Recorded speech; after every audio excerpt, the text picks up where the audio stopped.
Hey guys, anybody that picked these EV batteries up from Battery Hookup, if you're curious about the connectors on them, you can just pop this cover off, and you could solder directly to the batteries if you want. If you want to utilize the plug,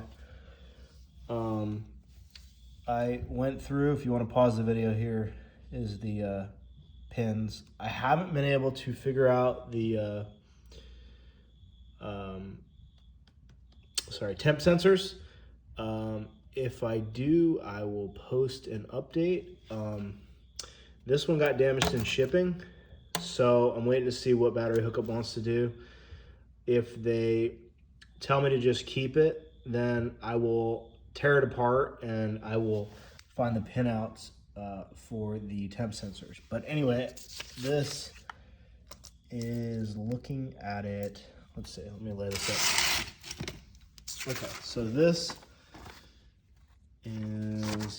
is the way I did it. They are labeled on the board.